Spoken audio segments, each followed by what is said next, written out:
안녕하십니까. 이준천TV의 이준천입니다. 자, 오늘 2024년 9월 15일이 되겠습니다. 자, 오늘 이거 신앙 문제인데요. 켈빈주의 튤립 교리의 성립과 반발, 역사적 변천, 그렇게 해서 이제 6가지 질문 그리고 답변 이런 형식으로 한 말씀을 드리겠습니다. 자, 첫 번째 질문에서 켈빈주의 신학에서 중요한 튤립 교리 5가지 교리를 성경 구절과 연관되어서 그 교리를 설명해 주시오, 이런 질문을 제가 드리게 됩니다. 그래서 답변을 하면은 여기 5가지죠. 전적 타락, total depravity. 인간은 원죄로 인해 전적으로 타락했고 스스로는 구원을 받을 수 없다는 이런 교리입니다. 자, 성경 기준을 본다면 로마서 3장 10절에서 12절 사이입니다. 기록된 바 의인은 없나니 하나도 없으며 하나님을 찾는 자도 없고 다 치우쳐 함께 무익하게 되고 선을 행한 자는 없나니 하나도 없도다. 자, 에베소서 2장 1절을 봅시다. 너희의 허물과 죄로 죽었던 너희를 살리셨도다. 그런 구절이 있습니다. 자, 두 번째로는 무조건적 선택이죠. T, 그 다음에 U입니다. U. 튤립에서 TU. Unconditional election. 무조건적 선택입니다. 하나님은 사람의 행위나 조건과 무관하게 구원받을 자를 선택하신다는 교리입니다.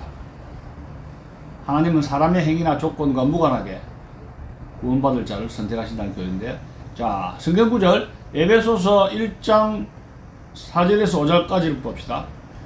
곧 창세전에 그리스도 안에서 우리를 택하사 우리로 사랑 안에서 그 앞에 거룩하고 흠이 없게 하시려고 그 기쁘신 뜻대로 우리를 예정하사, 그런 구절이 있습니다. 또 로마서 9장에 15절에서 16절을 볼까요? 모세에게 이르시되 내가 궁일이 여길 자를 궁일이 여기고 불쌍히 여길 자를 불쌍히 여기리라 하셨으니 그런즉 원하는 자로 말미암음도 아니요 다른 박질하는 자로 말미암음도 아니요 오직 궁일이 여기시는 하나님으로 말미암음이니라. 그런 구절이 있습니다. 무조건적 선택입니다. 그 다음에 셋째 L이죠. 제한 속죄 Limited Atonement. L 제한 속죄. 자, 이게 뭐냐? 그리스도의 죽음은 선택된 자들만을 위한 것이라는 교리입니다. 그리스도의 죽음은 선택된 자들만을 위한 것이라는 교리입니다. 자, 요한복음 10장 14절에서 15절 볼까요? 나는 선한 목자라. 나는 내 양을 알고 양도 나를 아는 것이니 나는 양을 위하여 목숨을 버리노라. 마태복음 1장 21절 봅시다. 아들을 낳으리니 이름을 예수라 하라. 이는 그가 자기 백성을 그들의 죄에서 구원할 자이심이라 하니라. 제한 속죄. 자, 넷째 to live L-I-죠. I. irresistible grace. 불가항력적 은혜입니다. irresistible grace. 불가항력적 은혜. 하나님의 은혜는 선택된 자들에게 거부할 수 없이 임하며 반드시 그들을 구원으로 이끈다는 교리입니다. 자, 요한복음 6장 37절 볼까요? 아버지께서 내게 주시는 자는 다 내게로 올 것이요 내게 오는 자는 내가 결코 내쫓지 아니하리라. 요한복음 6장 37절입니다. 또 사도행전 16장 14절을 볼까요? 두아디리시에 있는 자색 옷감 장사로서 하나님을 공경하는 루디아라 하는 한 여자가 말을 듣고 있을 때 주께서 그 마음을 열어 바울의 말을 따르게 하신지라. 불가항력적. 자, 5번째 마지막으로 튤립 L-I-L-T-U-L-I-P P죠. Perseverance of the Saint. 성도의 견인이라고 합니다. 성도의 견인. 선택된 자들은 끝까지 믿음을 지키며 구원을 상실하지 않는다는 교리입니다. 성도의 교리. 자, 요한복음 10장 28절에서 29절 볼까요? 내가 그들에게 영생을 주노니 영원히 멸망하지 아니할 것이요 또 그들을 내 손에서 빼앗을 자가 없느니라. 그들을 주신 내 아버지는 만물보다 크심에 아무도 아버지 손에서 빼앗을 수 없느니라. 자, 또 로마서 8장 38절에서 39절을 볼까요? 내가 확신하노니 사망이나 생명이나 천사들이나 권세자들이나 어떤 피조물이라도 우리를 우리 주 예수 그리스도 예수 안에 있는 하나님의 사랑에서 끊을 수 없느니라. 이것이 성도의 견해입니다. 자, 이런 구절들은 켈빈주의의 튤립 교리들이 성경에 기초하고 있음을 정확하게 보여줍니다. 자, 첫 번째 Q&A 끝났습니다. 자, 두 번째 Q&A입니다. 두 번째 질문. 아르미니우스주의란 무엇입니까? 답변. 켈빈주의, 튤립 교리에 대한 반발로 등장한 신학적인 입장이 아르미니우스주의입니다. 야코부스 아르미니우스는 켈빈주의의 예정론에 반대하여 인간의 자유의지와 하나님의 은혜 사이의 관계에 대한 켈빈과 다른 해석을 시도했습니다. 아르미니우스주의의 핵심적인 교리들은 5대 반박문으로 정리될 수 있는데 Five Articles of Remonstrance로 5대 반박문으로 정리되고 이는 칼빈주의 튤립 교리에 대해 각각 대응하게 됩니다.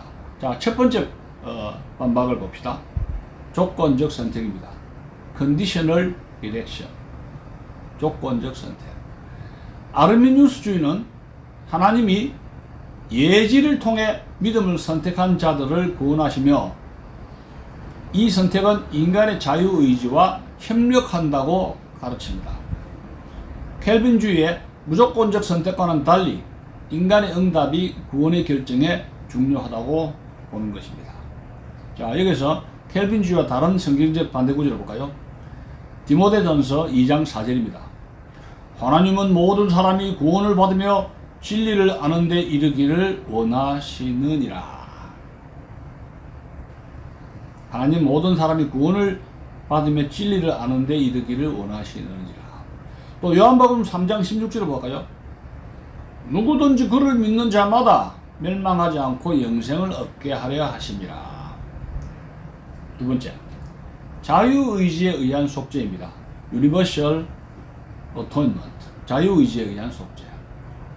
아르미니우스는 그리스도의 속죄가 모든 사람을 위한 것이며 예수의 죽음은 모든 인류에게 적용 가능하지만 구원은 그것을 받아들이는 사람들에게만 효력이 있다고 주장합니다.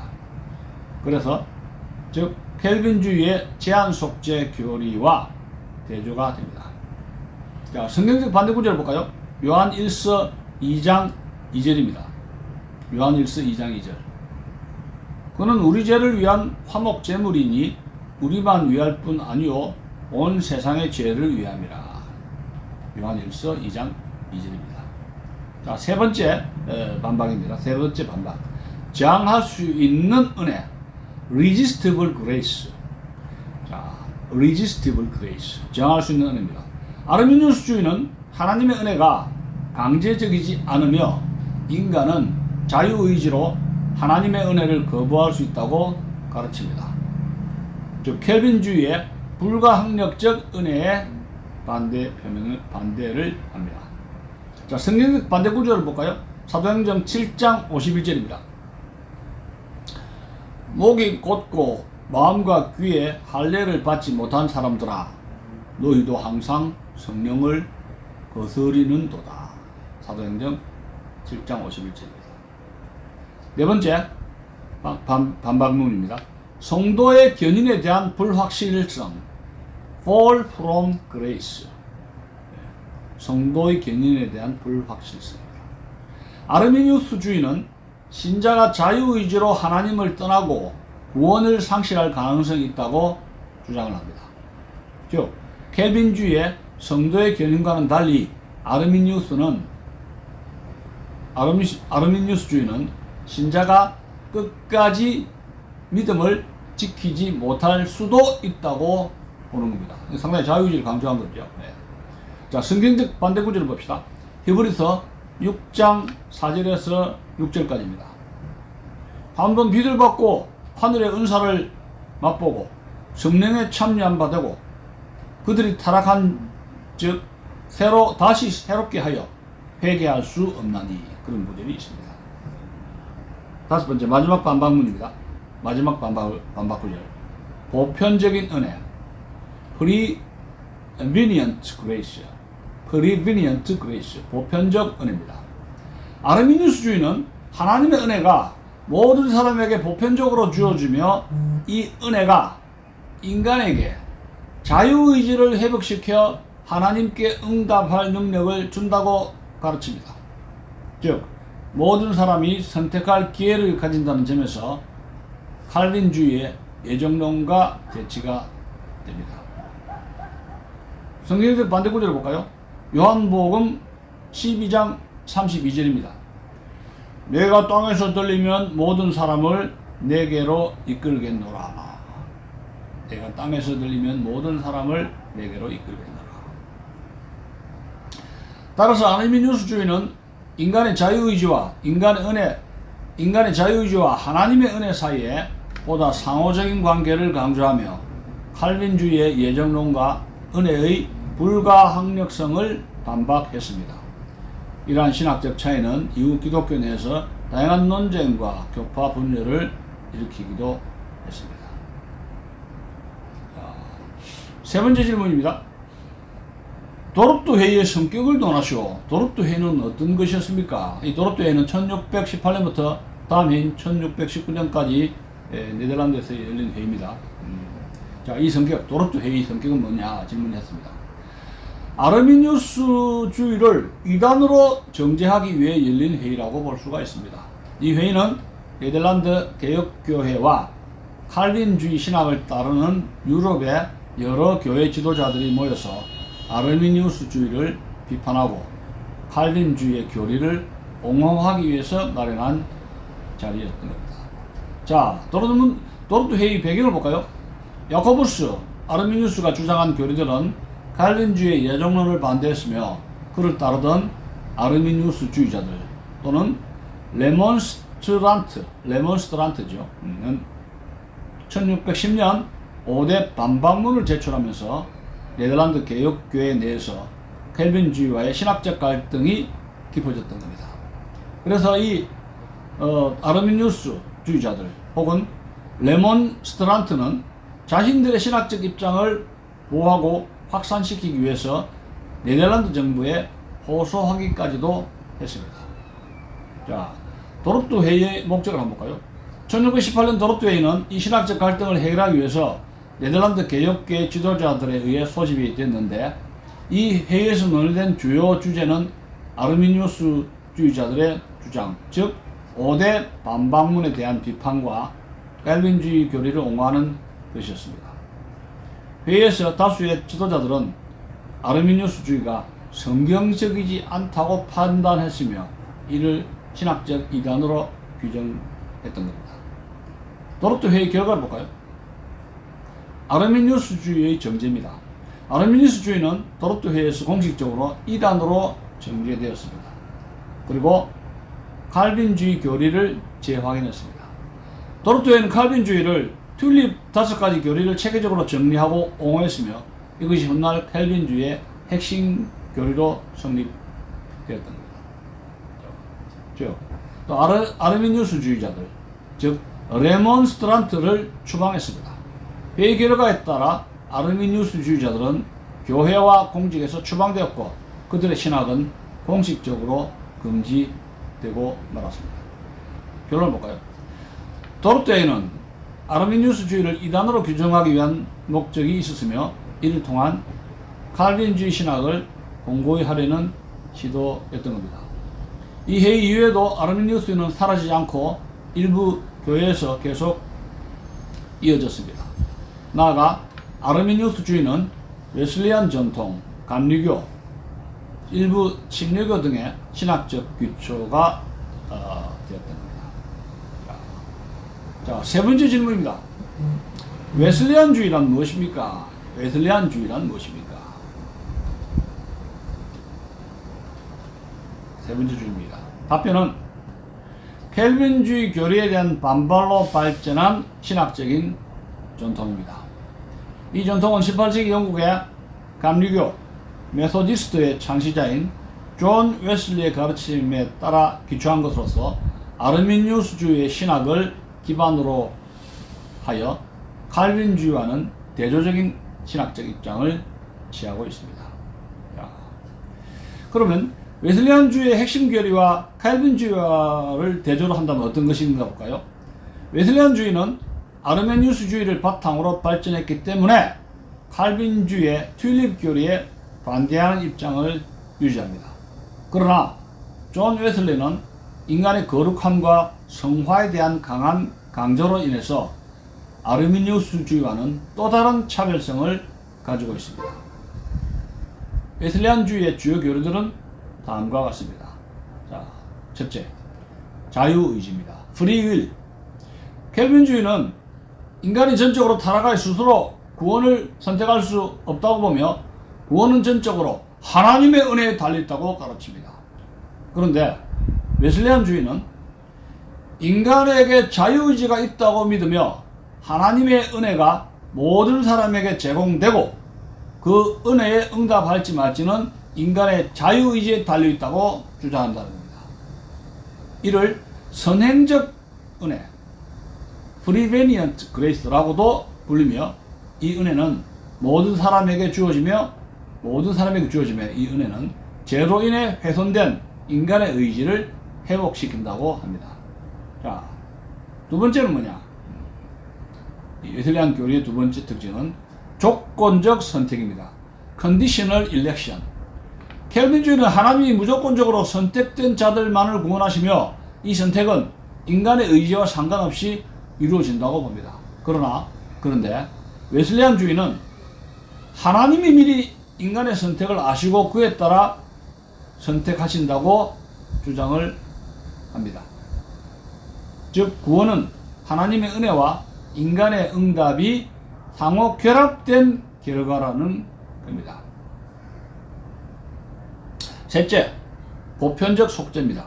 Universal Atonement, 보편적 속죄. 켈빈주의는 그리스도의 죽음이 선택된 자들만을 위한 것이라고 가르칩니다. 그런데 웨슬리안주의는 그리스도의 속죄는 모든 사람을 위한 것이며 누구나 그 구원의 은혜를 받아들일 수 있다고 가르치는 점에서 차이가 있습니다.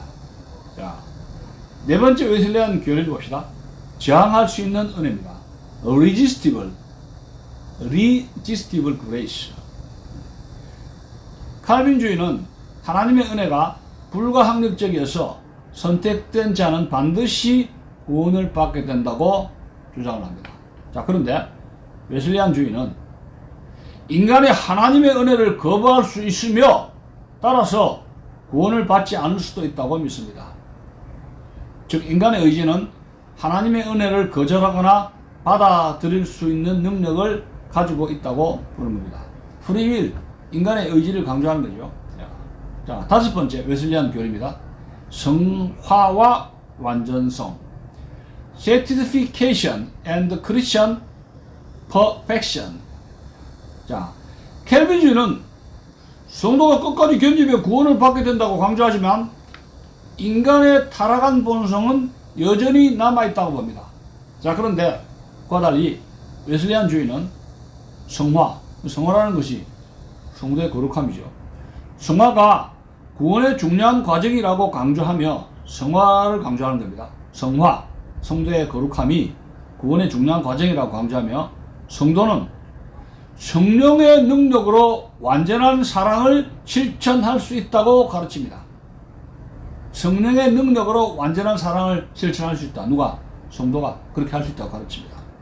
웨슬리는 기독교적 완전성, 크리스천 퍼펙션을 주장하며 성도는 이 땅에서 하나님과 이웃을 향한 완전한 사랑을 이룰 수 있다. 이렇게 보았습니다.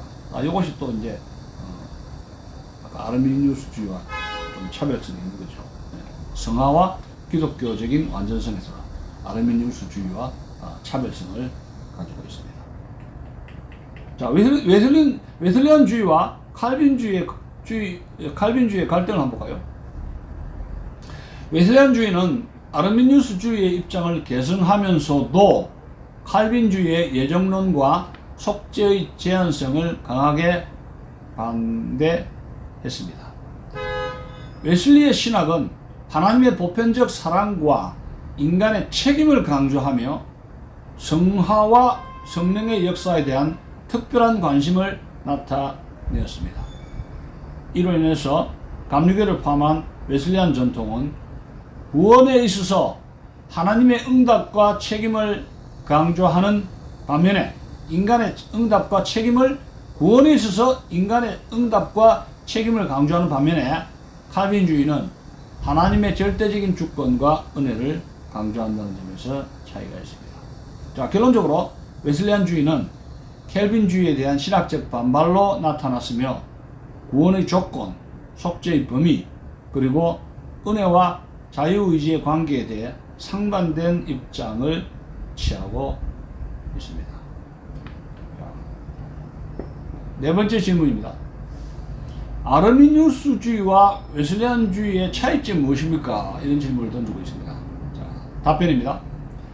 모든 칼빈주의에 반대하는 신학적 입장이라는 공통점이 있지만 몇 가지 중요한 점에서 아르미니우스주의와 웨슬리안주의는 차이점이 있습니다. 웨슬리안주의는 아르미니우스주의를 계승하면서도 존 웨슬리의 독특한 신학적 강조점과 차별성을 첨가한 신학책이라고 볼 수 있습니다. 자, 그러면 그 차이를 한번 볼까요? 첫 번째 차이점, 성화와 기독교적 완전성, Sanctification and Christian Perfection에서 차이가 있습니다. 자, 아르미니우스주의, 이 주의는 성화의 과정이 중요하다고 인정하지만 성도는 이 땅에서 완전한 거룩함을 이룰 수 있다는 개념을 강조하지 않습니다. 성화는 구원의 과정에서 필수적이지만 완전함에 도달할 수 있다는 관점은 없다는 겁니다. 퍼펙션, 성도의 퍼펙션, 성화의 완전성에는 도달할 수 없다고 봅니다. 그런데 웨슬리안주의 봅시다. 웨슬리안주의의 가장 두드러진 차이점은 성화와 기독교적 완전성에 대한 강조입니다. 존 웨슬리는 성화가 구원의 중요한 단계이며 성도는 성령의 은혜로 완전한 사랑을 이룰 수 있다고 믿었습니다. 웨슬리는 이를 기독교적 완전성이라고 부르며 신자가 하나님과 이웃을 완전히 사랑하는 상태에 도달할 수 있다고 주장했습니다. 이 완전성은 도덕적 무결함이라기보다는 사랑의 완전성을 의미하게 되었습니다. 자, 두 번째 차이점은 성령의 역할입니다. Role of the Holy Spirit. 두 번째 차이점. 자, 아르미니우스주의자에게 성령은 구원의 과정에서 중요한 역할을 하며 하나님의 은혜가 인간의 마음을 감동시켜 믿음을 일으킨다고 보았습니다. 하지만 성령의 사역은 구원의 과정에서 주로 칭의와 관련된 역할로서 이해를 했다는 겁니다. 자, 여기에 비해서 웨슬리안주의는 성령의 역할을 더 크게 강조하며 성화와 성령의 지속적인 사역을 강조합니다. 웨슬리는 성령이 믿는 자 안에서 지속적으로 역사하며 점진적인 거룩함을 이루고 성령 세례 Holy Spirit 맵티즘을 통해 신자의 영적 능력과 성장을 이끌어간다고 믿었습니다.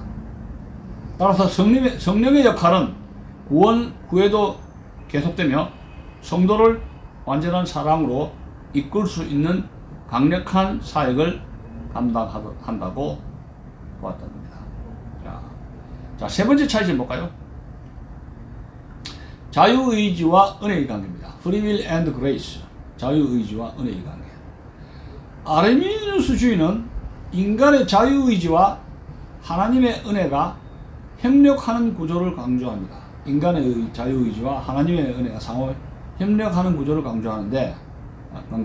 그래서 선행적 은혜, prevenient grace, 선행적 은혜는 아르미니우스주의에게도 중요한 교리로서 하나님이 먼저 은혜를 베풀어 인간이 회개하고 믿음을 선택할 수 있게 한다고 봅니다. 하지만 이 은혜는 선택적이지 않고 인간의 응답에 따라 구원의 성취가 결정된다고 보았습니다. 자, 웨슬리안주의는 선행적 은혜를 중요하게 여기지만 아르미니우스주의보다 더 명확하게 인간의 의지를 존중하고 하나님의 은혜가 모든 사람에게 주어진다고 믿었습니다. 웨슬리는 하나님의 은혜가 모든 사람에게 열려 있으며 누구나 자유의지로 그것을 받아들일 수 있다고 강조를 했습니다. 네 번째 차이점 볼까요? 구원의 확신과 보증입니다. Assurance of Salvation. 아르미니우스주의는 구원을 받은 사람이 자유의지로 하나님을 떠날 수 있으며 따라서 구원을 상실할 가능성이 있다고 가르칩니다. 구원의 확신은 가능하지만 그것이 영원히 보장된다고 보지는 않았던 겁니다. 자, 이와 달리 웨슬리안주의는 구원의 확신을 매우 중요하게 여기며 믿는 자가 성령을 통해 구원의 확신을 가질 수 있다고 믿습니다. 그러나 웨슬리도 아르미니우스주의와 마찬가지로 구원의 상실 가능성을 인정하며 성도는 끝까지 믿음을 지키지 않으면 구원을 상실할 수 있다고 가르칩니다. 하지만 웨슬리는 구원의 확신을 성령의 역사로 더욱 강력하게 체험할 수 있다고 보았던 겁니다. 홀리 스피릿을 더 강조한 거죠. 웨슬리안주의가 성령의 임재를 더 강력하게 주장을 한 겁니다. 자, 다섯 번째 차이점. 완전한 성화와 죄의 문제에서 또 차이가 납니다. 아르미니우스주의는 성화 과정을 중요하게 여기지만 죄의 본성이 완전히 제거될 수 있다는 개념을 주장하지는 않습니다. 죄의 본성을 완전히 제거할 수 있다는 주장을 강력하게 주장하지 않습니다. 인간은 여전히 죄의 유혹을 받고 있으며 완전한 성화를 이루기보다는 계속해서 정화의 길을 가야 한다고 보는 겁니다. 죄의 유혹을 받기 때문에 계속 완전한 성화를 이루기보다는 계속해서 성화의 길을 가야 한다고 봅니다. 자, 이에 반해 웨슬리안주의는 성도가 이 땅에서 기독교적 완전성에 도달할 수 있다고 믿습니다. 이는 죄를 전혀 짓지 않는 상태를 의미하는 것이 아니라 고의적인 죄를 짓지 않는 상태, 죄를 전혀 짓지 않는 상태가 아니라 고의적인 죄를 짓지 않는 상태, willful sin입니다. 고의적인 죄를 짓지 않는 상태, 즉 하나님과 이웃을 향한 완전한 사랑을 실천하는 상태를 뜻하는 겁니다. 완전한 사랑이죠. 하나님과 이웃을 향한 완전한 사랑을 실천하는 상태를 의미한다는 겁니다.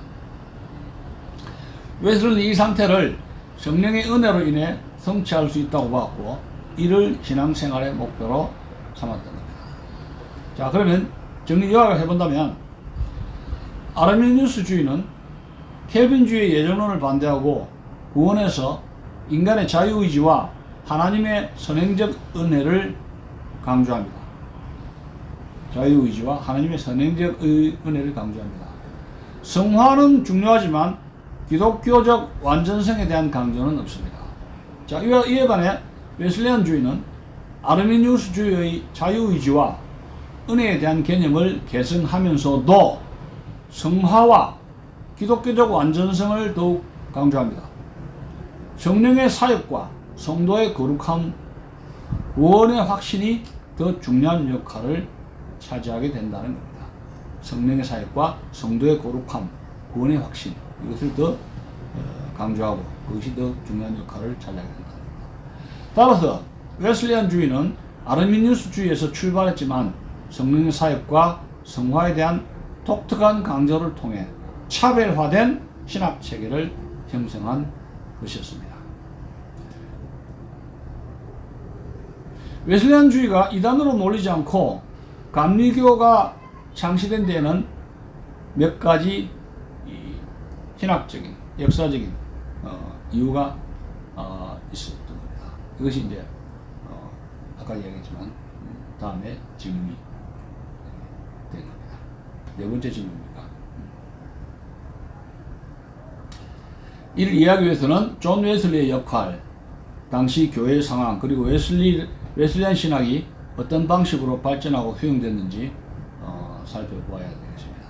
왜 어떻게 해서 네 번째 질문이죠.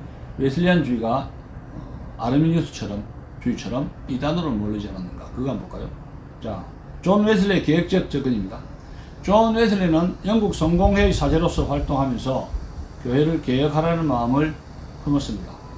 그는 새로운 신학을 만들어 기존 교회 체제를 부정하려는 것이 아니라 교회 안에서 더 거룩하고 활기찬 신앙을 회복하려 했던 겁니다. 웨슬리는 자신이 성공회에 내에서 개혁운동을 이끄는 것으로 여겼기 때문에 교회를 분열시키려는 의도는 없었습니다. 그래서 웨슬리는 다음과 같은 실천을 통해서 신앙생활을 촉진하려고 노력했습니다.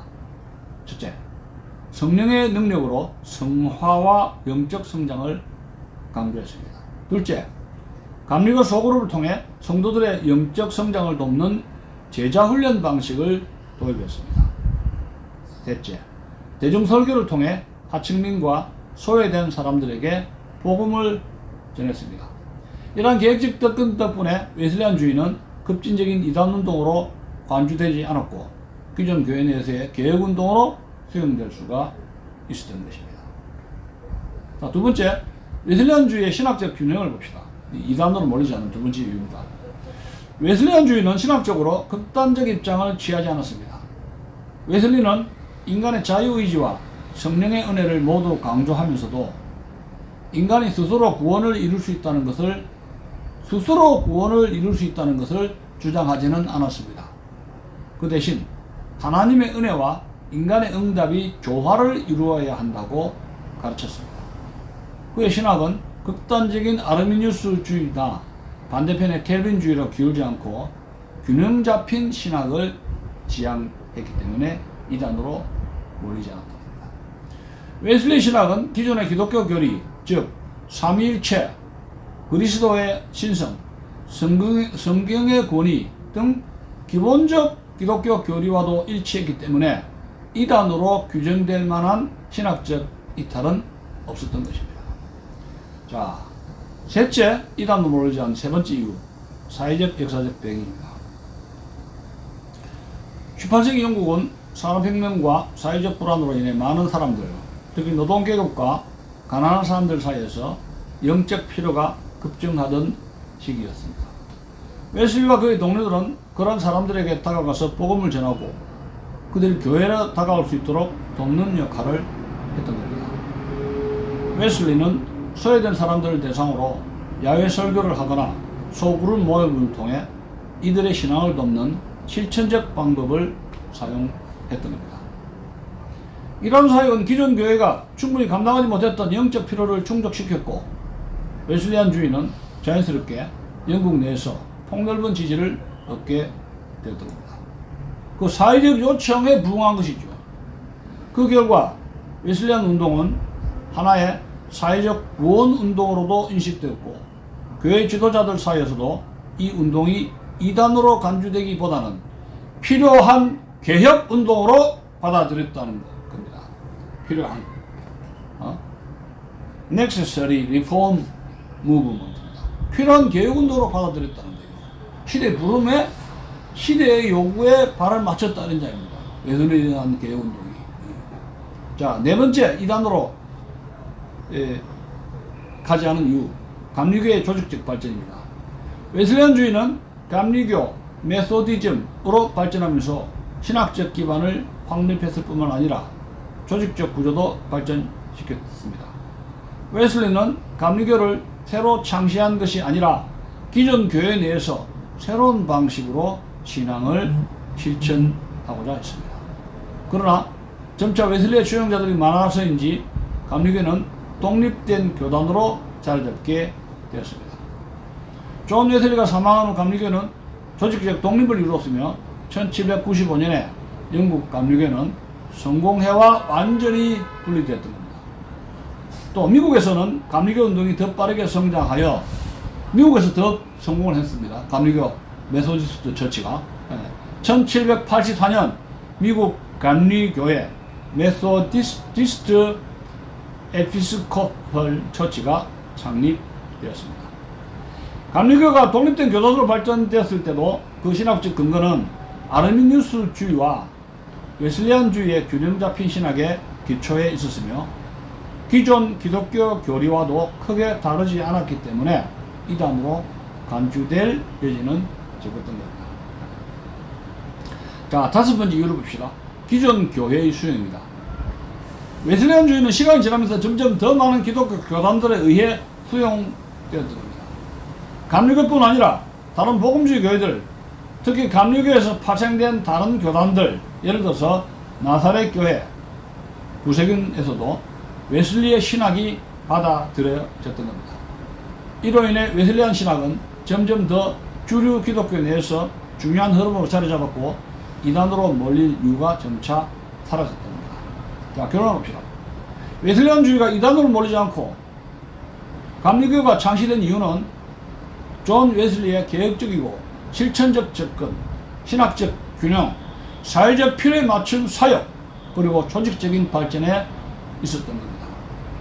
웨슬리안주의는 기존 기독교 교리와의 조화를 이루었고 성경에 충실한 방식으로 성화와 성령의 역할을 강조하면서도 급진적이지 않았기 때문에 이단으로 간주되지 않고 감리교가 성공적으로 발전할 수 있었던 것입니다.